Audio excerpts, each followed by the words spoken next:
자, 이제부터 이 필수 지표라고 제가 얘기하는 이 보조 지표 100% 활용법에 대해서 얘기를 할 건데요. 이동평균선 관련된 보조 지표가 있고, 거래량 관련된 게 있고, 가격 관련 보조 지표가 있고, 기타 유용한 보조 지표라고 하면서 이제 이 4개로 이제 나눴는데, 그거는 이 장진영이라는 이분이 엑스파일이라는 책을 통해서 이렇게 나눠 놓은 거고, 이 영문, 키움증권 같은 경우에는 이 기술적 지표를 이렇게 나눈 거예요. 그래서 추세 지표가 이런 게 있고, 변동성 지표가 이런 게 있고, 모멘텀 지표가 이런 게 있고, 시장 강도 지표가 이런 게 있는데, 사실상 이 나누는 이 기준을 볼 때 용어하고 안 맞는 지표들이 좀 있어요. 이 내용하고. 변동성 지표 얘기를 할 때 이 얘네들하고 이 모멘텀 지표 얘기할 때 얘네들하고 제가 제일 마음에 안 드는 지표 중에 하나가 이 OBV를 시장 강도 지표에다 넣은 거를 좀 안 좋아하는데, OBV하고 그 이제 떨거지들이라고 제가 부르는데, 이 OBV는 사실상 이제 공부해 보시면 알겠지만 거래량 가지고 이 양봉음봉 따져가면서 만들어 놓은 지표이기 때문에 거래량 지표 쪽으로 들어가는 게 맞지 않냐. 네. 이 볼륨 레이시오가 나오게 된 배경이, 이 볼륨 레이시오가 이 만들게 된 이제 배경 안에는 이 OBV의 단점을 극복한 지표라고 얘기를 하거든요. 근데 VR은 이 거래량 지표에다 넣어놓고 시장 강조도 지표에다가 OBV를 넣어놓는다는 거는 좀 이 프로그래머가 이 OBV가 뭔지를 모르는 상태에서 여기다 넣어놓지 않았나라는 생각을 좀 하게 됩니다.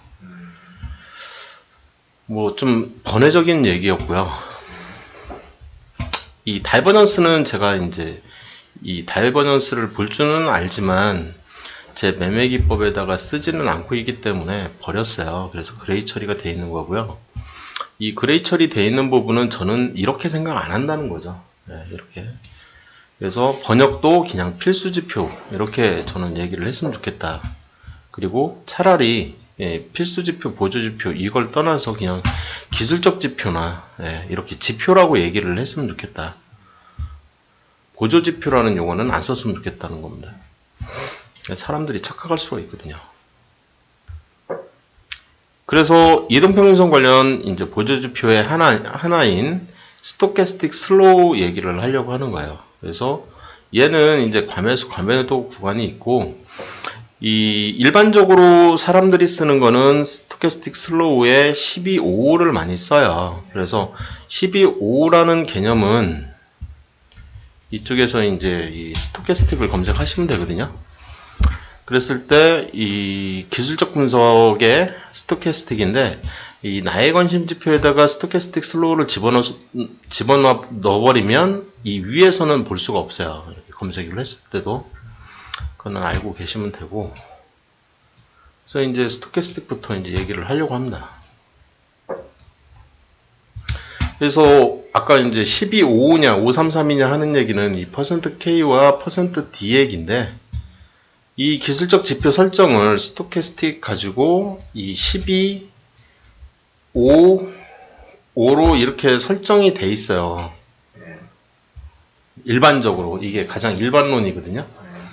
그래서 모든 이제 그 시장에서 이 스토캐스틱을 만든 분이 이 증권 들어갔을 때 이 네이버 쪽에서도 아마도 스토캐스틱 설정은 그렇게 돼 있을 걸로 생각이 들거든요.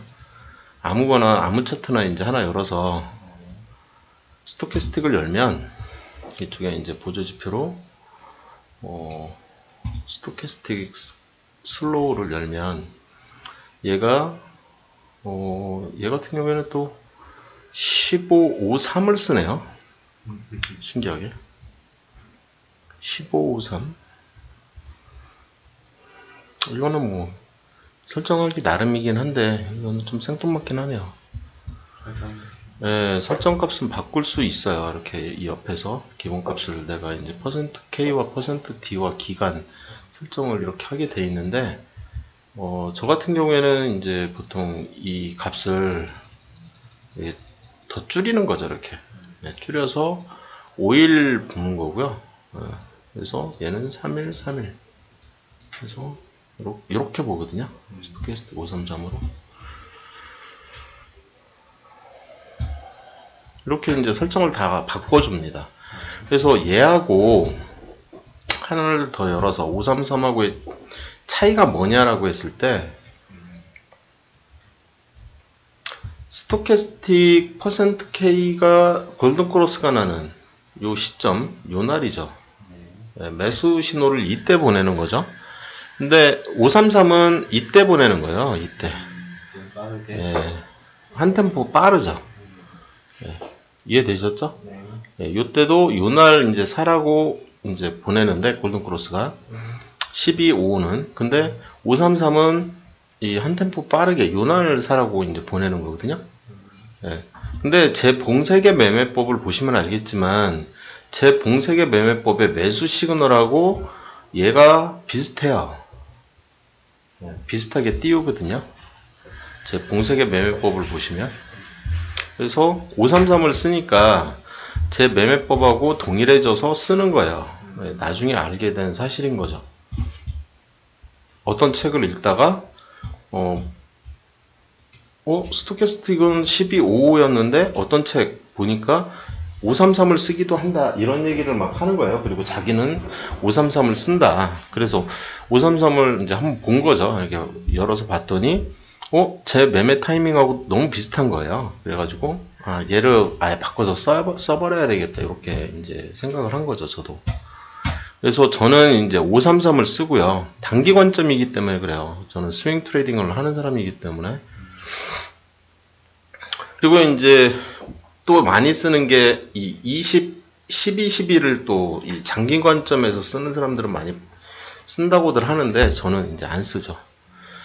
그래서 상향 돌파, 골든 크로스 할 때 매수하려고 하는 거예요. 저는 얘를 이 스토캐스틱은 오늘 매수해도 돼? 안 돼. 이거를 결정을 할 때 얘를 씁니다. 그러니까 오늘 내가 사도 되는 날이야? 아니야. 그거 결정을 하는 거죠. 이 날은 내가 사는 날이 맞아. 근데 이 날은 아니야. 이 날도 아니고, 이 날도 아니고, 이 날도 아니고, 이 날도 아니고, 다 아닌 거죠. 사지 말라고 하잖아요. 근데 여기서 사라고, 여기 살짝 시그널이 떴거든요. 그죠? 골든 크로스가. 살짝 떴어요. 그러면 이 날도 사라고 시그널을 보낸 거예요. 살지 말지 결정은 내가 하는 거지만. 그리고 요 날도 이제 사라고 또 시그널을 보낸 거죠. 그리고 다른 날은 지금 시그널을 안 보내다가 요 날 또 시그널을 보냈거든요. 요 날. 그래서 요 날 정도 요 어디에 이제 보냈을 때 그 다음에 요때 또 보냈고요. 지금 계속 골든 크로스가 난 것만 보고 있습니다. 이렇게 골든 크로스 탁 났을 때 골든 크로스가 난 날 그날이 오늘 살지 말지. 근데 음봉이 떨어져 있어. 그러면 안 사고 양봉일 때만 삽니다. 음봉이다 그러면 안 사고 양봉일 때만. 이 양봉에서 얘가 시그널을 보내면 그때 사는 날. 얘는 사는 날을 알려주는 거죠. 오늘 매수하는 날. 그러니까 내가 오늘 매수할지 말지 고민할 필요가 없어요. 얘가 골든 크로스가 됐어. 그럼 사면 되니까. 그 다음에 MACD라는 지표가 있어요. Moving Average, Convergence and Divergence. 그래서 수렴과 확산 얘기인데 추세 지표죠. 저는 MACD를 씁니다. 어떤 용도로 쓰냐? 얘는 매수 가능한 구간을 얘기해줘요. 저한테. 그래서 무슨 얘기를 하고 싶은 거냐면, 자, 저는 MACD를 먼저 봐요. 그리고 나서 스토캐스틱을 보거든요. MACD를 봤더니 우상향이야. 여기서부터 우상향 하죠. 여기서부터 이렇게. 여기서부터 여기까지 살 수 있는 날이에요. 여기서부터 여기까지 살 수 있고요. 여기서부터 여기까지만 살 수 있는 거예요. 그래서 여기서부터 요 날 살 수 있는 거죠. 사라고 한 날이니까. 여기서부터 여기까지는 사라고 한 날이 요 날밖에 없는 거예요. 이해되셨어요? 이날은 알려줘도 우하향하기 때문에 안 사겠다예요. 이날 스토캐스틱이 사라고는 하지만 사지 말라는 구간이기 때문에 엔드 처리해버리거든요. 이 두 개를. 그렇기 때문에 저는 안 사는 거죠. 네. 그래서 여기서부터 여기까지거든요. 여기서부터 여기까지 쭉. 그래서 골든크로스가 난 날, 네, 요날 살 수 있는 거죠. 그리고 여기서부터는 사면 안 된다고 했으니까 이날 안 사는 거예요. 이날도 안 사고요. 이날도 안 사고 이날도 안 사는 거죠. 우가 하향하니까. 근데 우 상향처럼 보여. 그럼 사면 되는 거고요. 이해되셨죠? 네. 이 얘기입니다. 그래서 어떤 구간으로 가든 구간이 중요한 건 아니고요. 우 상향 시점에 얘가 사라고 하면 사는 거예요. 그냥. 요때도 사라고 했고요. 요때도 사라고 했고요. 요때도 사라고 했고요. 이게 밑에 있는 게 좋은 거 아니야? 과매도 구간에 있는 게 좋은 거 아니야? 저는 동키옵니다. 과매도 구간에 있든 과매수 구간에 있든 그걸 보는 게 아니라 저는 골든크로스만 봐요. 그리고 우상향인지만 봅니다. 그래서 다 사는 거죠. 다 사요. 이때도 사고 이때도 사고 이때도 사고 이때도 사고 이때도 사고. 사는 건 내 맘이니까 다 삽니다. 그냥 다 사버려요. 그냥. 그리고 요때부터 이제 안 사기 시작하죠. 왜? 우하향하니까. 그래서 우하향하면 안 산다는 얘기죠. 안 사길 잘했죠. 그죠? 물리니까. 이해되셨죠? 여기까지. 그래서 MACD 가지고 뭘 볼 거냐? 나는 얘는 추세지표니까 오르는 추세에서만 사겠다. 얘 때문에 제가 이동평균선을 안 보게 된 거예요. 얘를 보기 때문에 추세로. 전에는 정별일 때, 정별일 때. 그래서 여기서부터 제가 20일, 60일만 본다고 했잖아요. 여기서부터 정별일 때니까 여기까지잖아요. 그래서 전에는 이런 구간에서 물릴 수가 있었어요. 근데 요거를 잡아준 게 MACD인 거죠. 저한테는. 그래서 물릴 확률이 좀 더 줄어드는 거죠. 그래서 저 같은 경우에는 그래서 이평선 정배열만 보지는 않아요. 이 MACD를 봅니다. 그래서 MACD나 MACD 시그널이 오화 조건인 거죠. 오화 조건. 이거나 이거 둘 중에 하나가 우상향해버리면 그때는 매수해도 될 것 같다. 그때 스토캐스틱이 사라고 알려준 그날 RSI를 제가 보는데요. RSI 같은 경우에 RSI가 여기 나오네요. RSI 같은 경우에 얘는 강도 지표예요. 그래서 얘가 추세가 우상향이 되면 일봉 연속 상승인 거죠. 그래서 우상향이 되면 양봉을 가리키는 거고요. 추세가 이 골든크로스나 데드크로스 얘기가 아니고요. 추세가 우상향이면 얘는 양봉이에요. 양봉을 가리켜 주거든요. 그래서 오늘 매수세가 세다 그 얘기이기 때문에 그래서 양봉인 날을 잡아내기 위해서 제가 RSI라는 지표를 쓰는 거예요. 이 지표는 그 용도로만 써요. RSI는 오늘 양봉. 그래서 제가 시그널을 이쪽에서 조건 검색에 이 조건식을 들어갔을 때 이 어떤 애들을 검색을 해도 양봉이 뜨는 이유가 양봉이 다 뜨잖아요. 양봉이 뜨는 이유가 다 빨간색이잖아요. 양봉이 뜨는 가장 큰 이유는 이 조건식 때문에 그런 거예요. RSI가 일봉 연속 상승. 그래서 지금 이 MACD와 스토캐스틱과 RSI에 대한 공부를 하고 있는 거고요. 그 조건식을 이해를 하기 위해서는 이 가장 기초적인 지식을 좀 아셔야 되기 때문에 엑스파일을 보라고 했던 거죠. 그래서 여기까지 설명을 드렸고요. 그 다음에 MACD가 우하향하면 사지 말고 요때는 팔아라. MACD가 우하향을 하기 시작하면 팔아라. MACD가 우하향을 한다는 얘기는요. 어떤 종목이 됐든 MACD가 우하향하기 시작하면 이렇게 그러면 음봉이에요. 음봉. 우하향이라는 것 자체가 이렇게 우상향하던 애가 우하향을 시작하면 음봉이 떨어지게 돼 있거든요. 그래서 여기도 마찬가지고요. 음봉이 떨어지게 돼 있습니다. 그래서 음봉에서 매도를 하겠다는 거죠. 이해되셨죠? 네. 그래서 수익 나면 팔아라. 수익 나면 팔면 돼요. 수익 났으면 됐잖아요. 주식은 처음 하실 때 뭐 수익 낼 줄을 모르니까 일단 1%라도 수익이 났으면 파는 연습을 좀 먼저 해서 사고 팔고 하는 연습을 먼저 하시라는 거예요. 수익이기 때문에 큰 수익 기대하지 말고 뭐 30% 수익도 가끔 나긴 하는데 그거는 이제 재수라는 거죠. 제가 세력이라서 그 주식이 30% 내일 오른다는 사실을 미리 안다. 그러면 저는 잡혀가겠죠.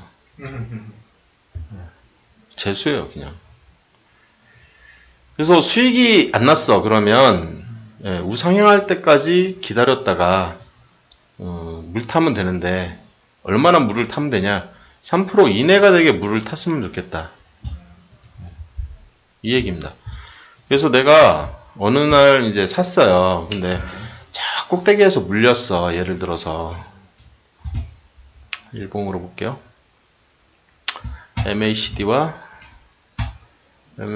켜놓고 스토캐스틱으로 이제 타이밍을 잡았다고 치고요. 그래서 신나게 샀어요. 그래서 요때 샀는데 요날 샀는데 수익이 났는데 내가 안 팔았어. 네? 더 오를 줄 알고. 그래서 떨어지면 얘가 우상향 할 때까지 기다리라는 거예요. 얘가 우상향 할 때까지. 우상향 안 하니까 좀 기다렸다가 요때 사라는 거죠. 요때 우상향 할 때. 보이시죠? 네. 우상향 하면 그때 사든지 아니면 다음 타이밍에 사든지. 네, 자신 없으면 다음 타이밍에 사서 그래서 우하향하네요. 다시. 그러면 다음 타이밍.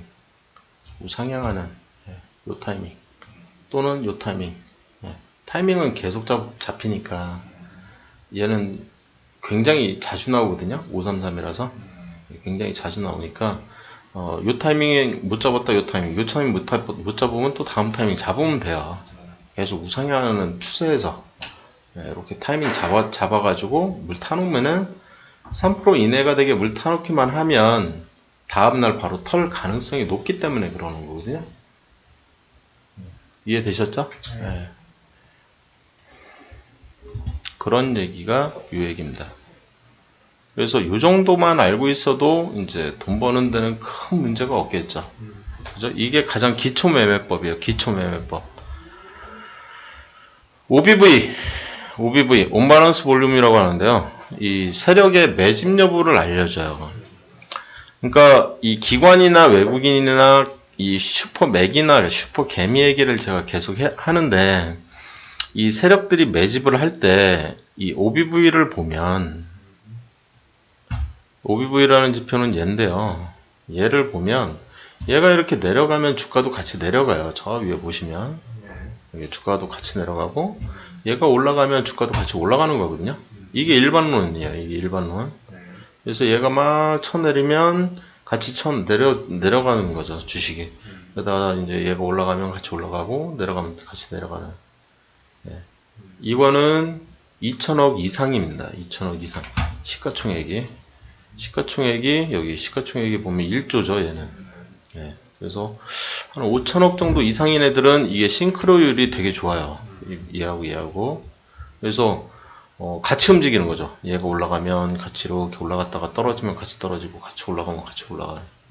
그래서 떨어지면 같이 떨어지는. 이 싱크로율이 이렇게 되게 좋습니다. OBV하고 얘하고는. 근데 제가 좋아하는 이 좋은 사람들이나 얘 같은 경우에 시가총액이 되게 조그만하죠. 그죠? 조그만하니까 얘가 올라가고 얘는 올라가가지고 가만히 있는데도 주가는 훅 떨어지죠, 그냥. 좀 싱크로율이 잘 안 맞는 것처럼 보여요, 그죠? 이런 거에 대한 이제 해석을 어떻게 할 거냐. 요걸 배우시는 게 스텝 3입니다. 나중에 다 배우세요. 그래서 세력을 어떻게 판단을 할 거냐. 지금 요것만 가지고는 택도 없고요. 이 OBV는 아까 그 거래량으로 승부하라라는 책이 있잖아요. 그 책에서 좀 많이 다뤄요. 그 책도. 그리고 이제 이 OBV를 만든 사람한테 직접 배우는 게 아무래도 제일 빠르겠죠. 다 오픈했으니까. 그 다음에 이제 저 OBV가 이제 이 매매 강도 면에서 좀 부족하다. 이 매매 강도를 좀 보완을 했으면 좋겠다라고 해서 이 체결 강도인 거죠. 이 체결 강도를 좀 보완을 시켜놓은 지표가 VR인데 사실상 이 영문 보조 지표에서 이 VR이라고 치면 안 나와요. 여기서 이렇게 VR이라고 이렇게 치시면 이 강도 지표하고 이쪽 강세 지표 쪽의 VR과 이 C는 시스템 트레이딩이거든요. 그래서 시스템 트레이딩 쪽에서 쓰는 이 VR 두 개만 나오고 기술적 지표에서 나오는 VR은 없다는 거죠. 근데 그게 아니라는 거예요. 볼륨 레이시오로 찾으면 이렇게 나오거든요. 이렇게 나오는 거거든요. 이해되셨죠? 네. 이렇게 해서 얘를 공부하려고 하는 거죠. 이게 VR이라는 지표고요. 이 활용 방법, 얘가 매매법인 거예요. 매매법. 그래서 지표값이 150%가 보통 수준이고 450%를 초과하면 좀 경계를 했으면 좋겠다. 매도하라는 거죠. 70 이하에서 좀 매입했으면 좋겠다. 이게 VR이라는 지표예요. 그러면 얘를 70 정도를 세팅을 해주면 되겠죠. 내가 70 라인이 어디야? 그리고 아까 100 정도가 150이 기본이라고 했나? 150. 그리고 아까 400 얘기를 했었죠. 그죠? 450 얘기했나요? 450. 450. 그러면은 넣어놓고 보는 거죠, 이렇게. 얘하고 어떤 상관관계가 있는지. 그래서 요쯤에서 사면 된다는 거잖아요, 지금. 사서 언제 팔으라고 했어요? 한 요쯤에 이제 치고 내려올 때 많이 파니까 한 요쯤에 이제 팔면 되는 거죠.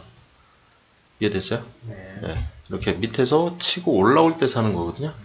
그리고 위로 올라가면 치고 내려올 때 파는 거거든요. 네. 이해되셨죠?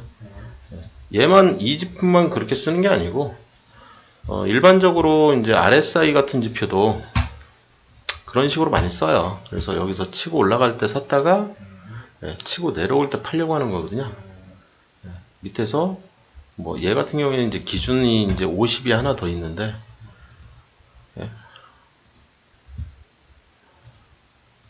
저 같은 경우에는 40 라인 많이 잡거든요.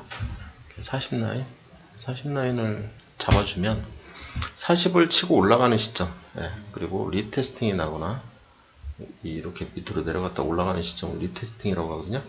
리테스팅이 나거나 그러면은 매수를 하는 거죠.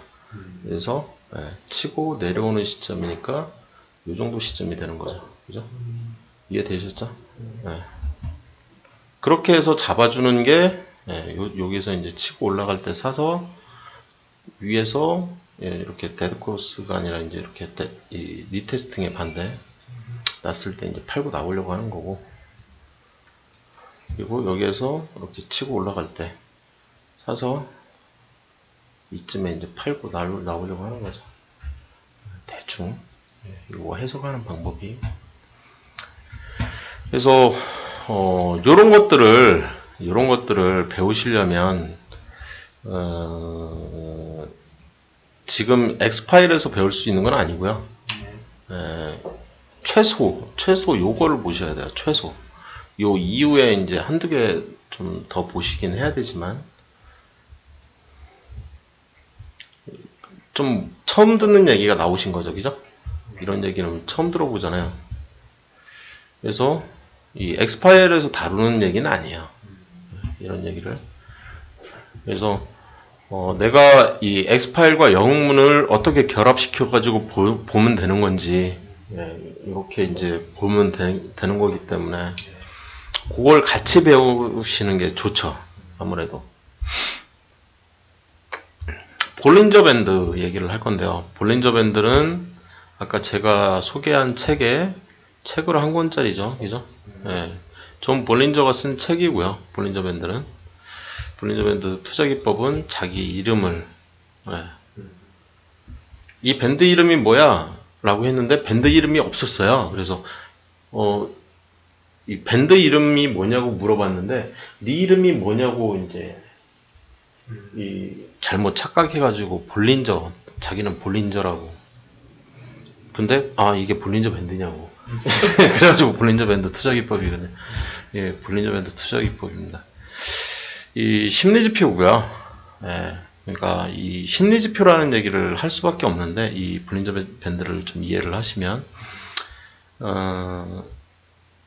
가우시안 분포가 나오기 시작하죠. 여기서부터는 21선이 이제 평균선이고요. 기준선이라면서 이 표준편차가 나오기 시작합니다. 그래서 표준편차, 이 20일 동안의 표준편차를 곱하기 2 한 다음에 이 빼기 더하기 빼기 이제 해서 이 상단선과 하단선을 결정을 이렇게 내리는 거거든요. 그래서 얘는 결국에는 확률 얘기예요. 그래서 볼린저 밴드를 이제 찾으시면, 볼린저 밴드를 딱 찾으면 밑에 이 기술적 분석 쪽에 보시면 가격 지표 쪽에 있어요. 그래서 볼린저 밴드가 이렇게 생겼고요. 이렇게 이게 하단선이 지금 파랗게 나오는 거고요. 지금 보시면 이 볼린저 밴드라는 거는 20에 승수 2, 20일 가지고 승수를 2를 놓고 계산식을 때렸다라는 뜻이거든요. 그래서 얘는 이 볼린저 밴드는 좀 약간 개념이 다른 게 뭐냐면 이 하나 가지고 쓰면 좀 쉽지 않아요. 여러 개 가지고 써야 더 쉽습니다. 그래서 하나만 더 예제를 들면 20의 승수를 한번 20이 이제 거의 맥스니까 20으로 한번 확장시켜 볼게요. 그러면 이렇게 커지는데 지금 이제 굉장히 커졌죠. 그죠? 그러면 20에 얘 같은 경우에는 한 10 정도 이렇게 맞추는 작업을 좀 하려고 해요. 지금 여기 뾰족뾰족 튀어나왔잖아요.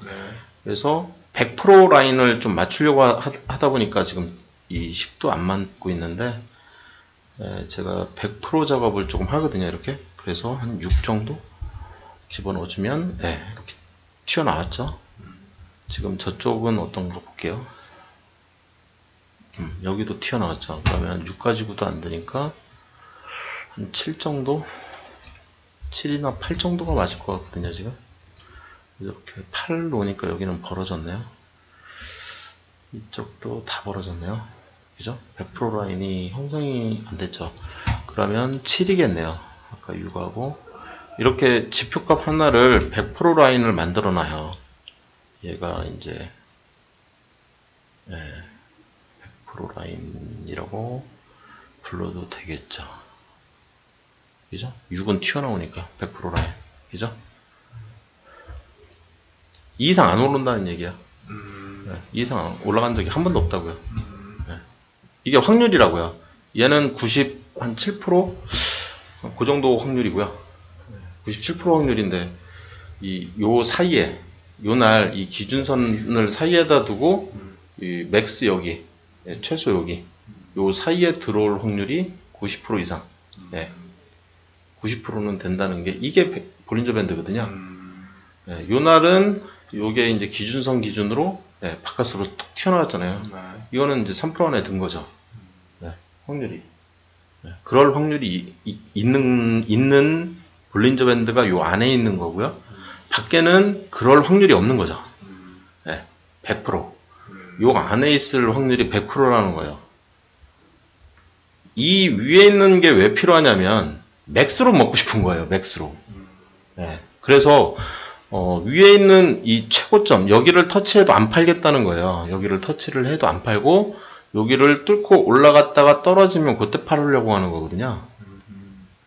이해되셨어요? 이게 볼린저 밴드거든요. 볼린저 밴드는 이렇게 쓰시면 되고, 이 볼린저 밴드가 나오게 된 계기가 얘 때문이에요. 이 엔벨로프 때문에 얘가 나온 거거든요. 이 엔벨로프. 엔벨로프는 이렇게 생겼어요. 이 노란 선. 위아래 이 노란 선.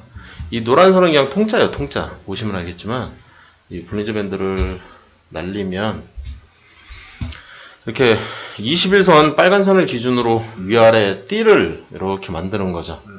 그래서 이 볼린저 밴드가 있기 전에는 이 확률 통계 이런 개념이 있기 전에는 표준 편차나 뭐 이런 것들 이런 개념이 있기 전에는 그냥 다른 사람들이 요거 라인과 요 라인을 이렇게 통으로 그려가지고 얘를 쓰고 있었어요.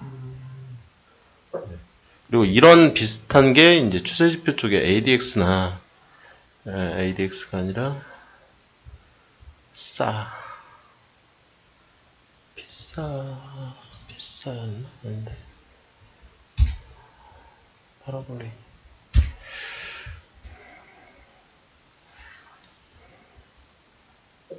이런 유사한 것들이 좀 몇 개가 있어요. 얘만 있는 게 아니고.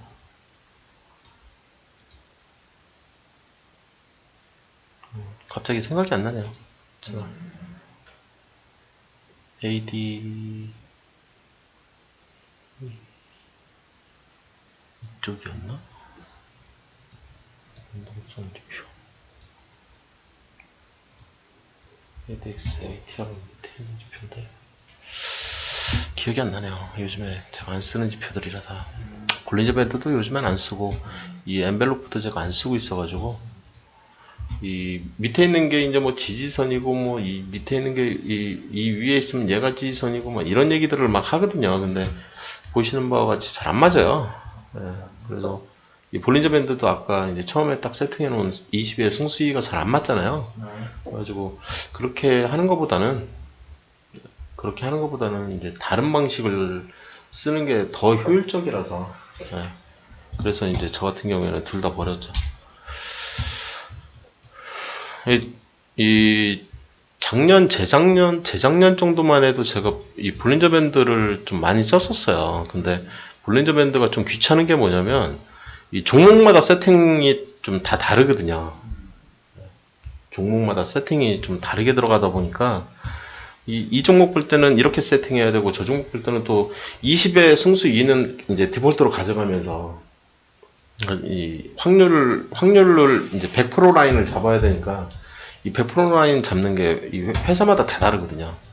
그러니까 삼성전자 같은 경우에도 그렇고 이렇게 이제 좀 둔하게 움직이는 애들 이런 애들 같은 경우에는 내가 이제 볼린저 밴드를 딱 키면 이제 좀 이렇게 둔하게 움직이거든요. 이렇게 큰 회사 같은 경우에는. 근데 아까 그 좀 탁탁 튀는 그런 이제 이 좋은 사람들 같은 주식은 또 다르잖아요. 그래서 이 세팅 값이 다 달라요. 그 세팅 값이 달라지면서 이제 제가 좀 귀찮은 거죠. 그냥 네. 이렇게 귀찮게 살고 싶지 않아서 그냥 하는데 도움은 많이 받았어요. 얘가 이 볼린저 밴드의 도움은 처음에 초창기에. 그리고 알면 좋은 게 뭐냐면 제가 MTS에도 이제 설정을 할 때 이 볼린저 밴드가 켜져 있거든요. 지금 보시면 이 볼린저 밴드가 켜져 있는 이유 중에 하나가 매도법이 스윙에서 매도법을 이제 얘기를 할 때 여기서 이제 탁 치고 올라가다가 볼린저 밴드를 뚫고 올라갔단 말이에요. 지금 그죠? 그러면 이제 얘는 이제 대세 상승을 가리키기 때문에 이제 좀 중장기 투자 전략으로 가져가는 게 맞는데 그거는 이제 이 볼린저 밴드가 이 투자 기법을 그렇게 만들어 놓은 거예요. 근데 내가 이제 스윙을 딱 때리려고 하면 이 위에 이제 이 100% 라인을 터치하고 내려올 거잖아요. 내려오면서 이렇게 음봉이 딱 떨어지는데 저는 이 시점에 이렇게 팔고자 하는 거죠. 네. 이해되셨죠? 네. 볼린저 밴드를 알면 이런 매매 기법으로 팔 수가 있어요. 나름 이 고점에서 잘. 그래서 나는 내일 모레 돈이 필요해서 아니면 일주일 뒤에 돈이 필요해. 그러면 이날 더 지켜볼까 말까 결정을 할 때 볼린저 밴드가 있으니까 편하죠. 이때도 편하죠. 상단 밴드를 뚫고 올라갔으니까 이제는 다시 수렴할 것 같아. 21선으로 이제 수렴했다 올라갔다 수렴했다 올라갔다 하면서 올라가는 거기 때문에 모든 주식은 다 이렇게 이 21선을 치면서 이렇게 올라가는 거거든요. 일반적으로. 볼린저 밴드를 알면 이제 무기가 하나 더 생기는 거죠. 무기가. 나만의 무기가 하나 더 생기는 개념이로. 그러니까 이제 저는 제 매매법에서는 이제 더 이상 이 볼린저 밴드 얘기는 찾아볼 수 없지만 나중에 이제 좀 짧게 치고 빠지고 할 때 도움도 나름 받을 수가 있거든요. 이 볼린저 밴드로. 그리고 얘가 하단 근처에 있을 때 이렇게 하단선을 치고 내려갔다가 치고 올라오는 시점이 매수 시점이거든요. 이게 보이세요? 이렇게 이 밑에 하단선을 터치하고 올라가는 매수 시점이기 때문에 내가 물타기나 막 이렇게 좀 어떤 지표를 가지고 살까라고 얘기를 할 때 막 이렇게 내려가다가 탁 치고 올라가는 이 양봉에서 매수를 하면 뭘 보고 매수를 하는 거냐면 이 갭을 보고 매수를 하는 거거든요. 21선과 볼린저 밴드 사이의 갭. 그래서 내가 팔고자 하는 가격은 1차 매도를 이 21선에서 하려고 하는 거예요. 그래서 물타기를 할 때 그거를 고려를 해서 물타기를 해놓는 거죠. 내 평단가가 이 사이에 오도록. 그래서 물타기를 딱 해놓고 이때 연락에 파는 거죠. 1차 매도 하는 거죠. 수익 살짝만 보고. 그런 다음에 또 기다리는 거죠. 그리고 또 나오니까 또 요 고점에서 또 팔으려고 또 여기다가 이제 막 물타기 해놓는 거죠. 그래서 얼른 또 수익 보고 나오고.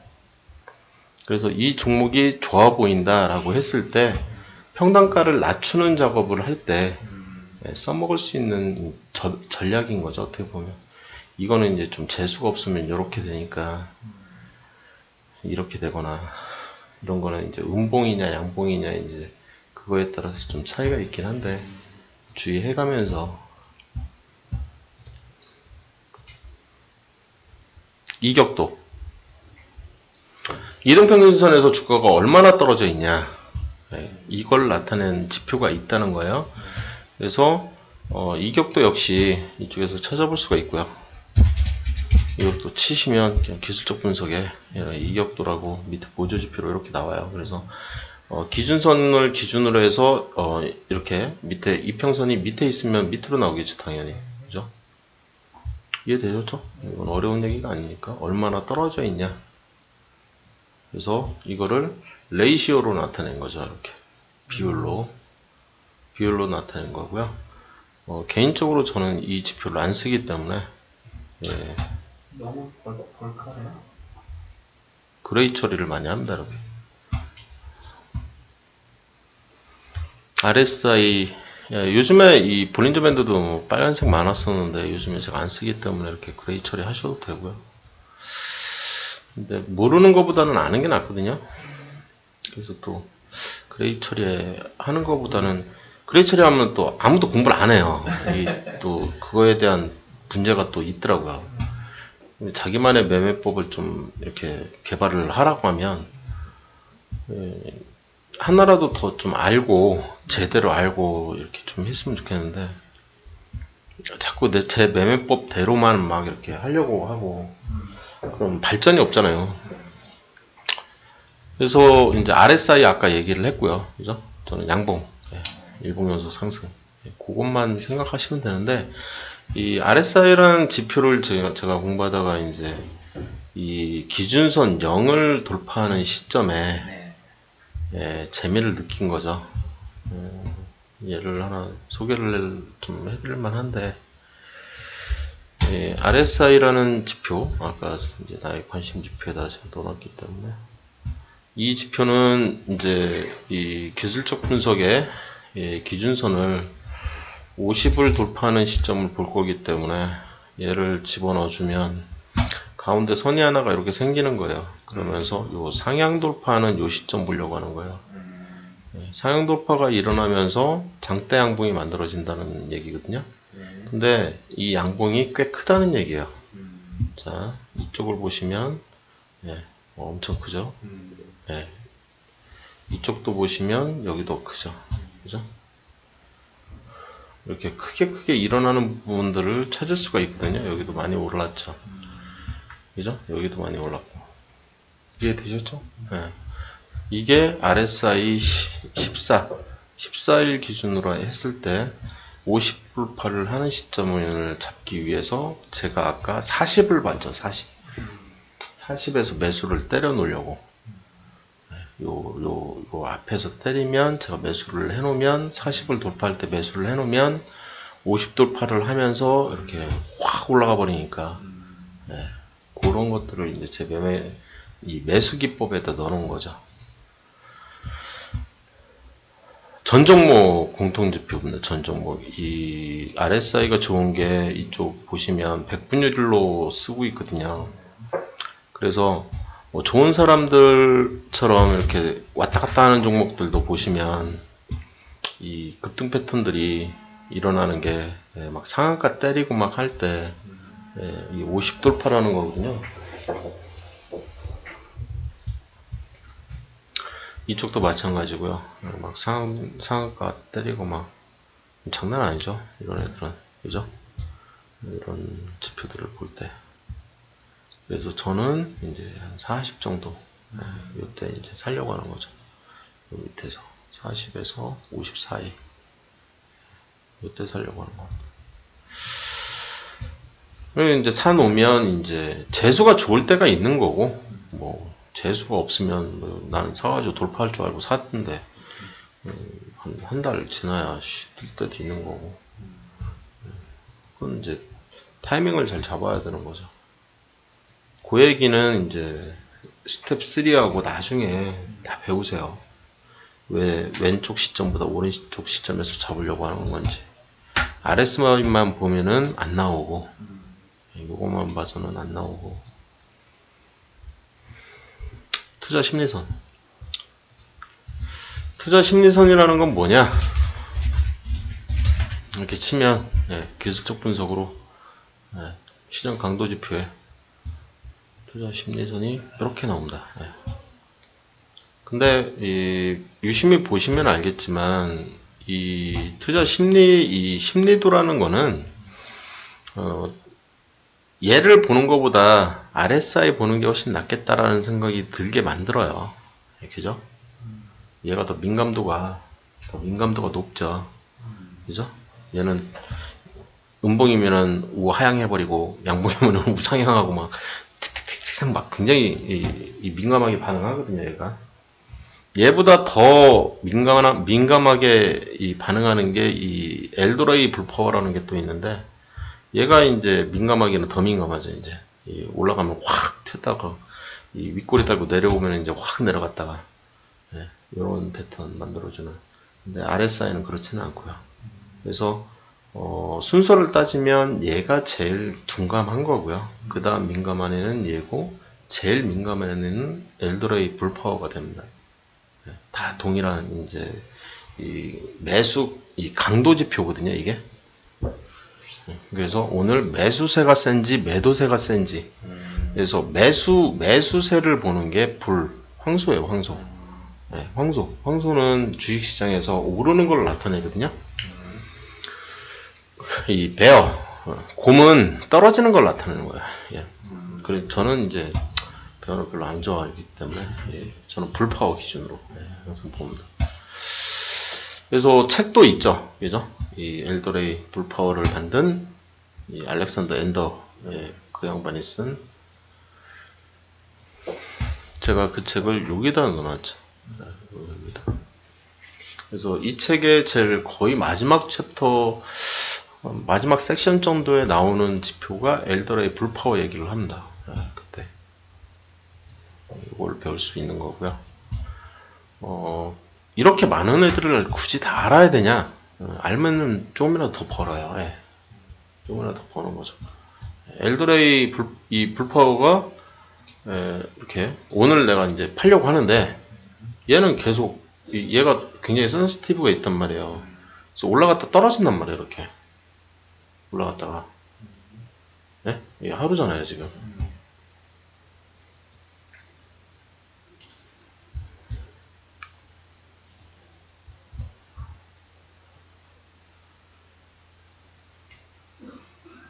자, RSI하고의 차이를 제가 보여드리려고 하는 건데, RSI하고 엘더레이 파워하고의 차이를 보여드리려고 하는 거예요. 근데 얘하고 이 엘더레이 불파워하고 얘가 이 민감도 면에서 차이가 있다고 했잖아요, 제가. 이런 데에서 보면 더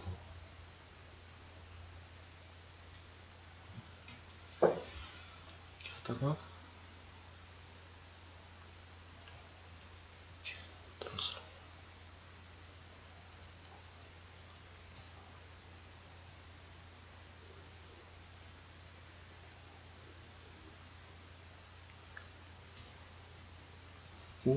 잘 못 느끼겠나?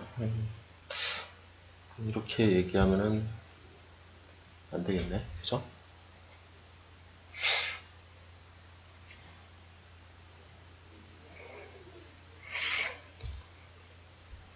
제가 보는 거는 요 꼭다리가 이렇게 이 꼭다리가 이렇게 탁 내려가는 순간 보는 거거든요. 이렇게 딱 내려가는 순간.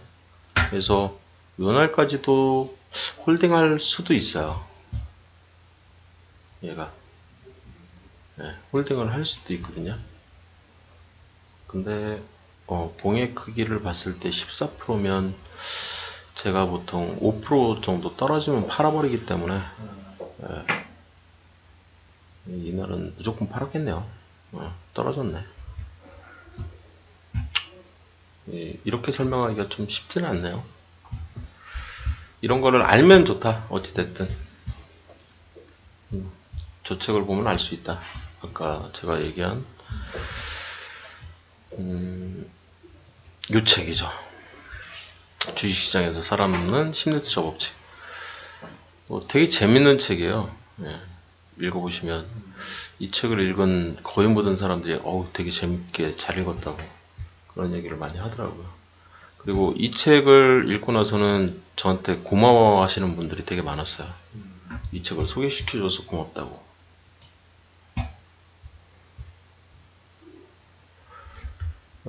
다이버전스 또는 디버전스라고 얘기를 하는데요. 영어이기 때문에 이제 다이버전스라고 하는 사람들도 있고, 한번 실제 우리나라에서 발음을 어떻게 하는지 잠깐 볼까요?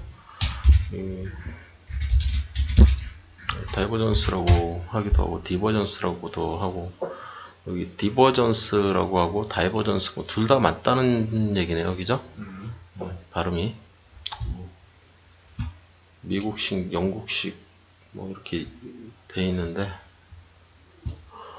발음 기호가 두 개 다 맞다라고 얘기를 하고 있네요.